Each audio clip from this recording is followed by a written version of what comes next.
Thanks, Jackie. Thousands of Rappahannock Electric customers are now on their 8th day without power. The cooperative CEO telling me just an hour ago that these downed trees and snap power lines you've been seeing continue to slow their repairs to the smallest sections of electric grid.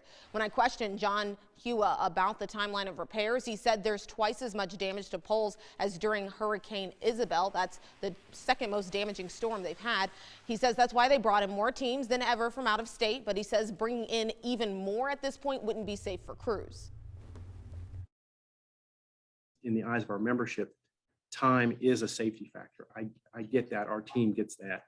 We are at that point where we don't want to have crews in the field overlapping and stepping over each other in an electrical sense because of the risks affiliated with that.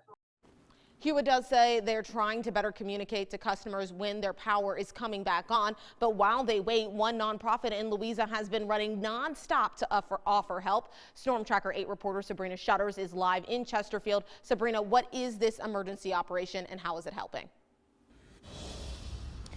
Well, Deanna, we got an inside look at that nonprofit today who's helping some of these people who are on their 7th day without heat or water. Being open 24/7 this week. We're down to this now. The Louisa County Resource Council has served hundreds at this point. Executive Director Lloyd Runnett says they're giving food and water to those who've been without power for days, thanks to last week's winter storm. We were open yesterday for a little more than 2 hours and served, I think, over 40 families just yesterday on a Sunday afternoon. James Sacre is one of those folks picking up food for he and his wife. We've been without power for that week, well, 6 days. He blames the mess the storm left behind. Well, it's not the power company, it's just all the weather damage. I feel for those men out there working.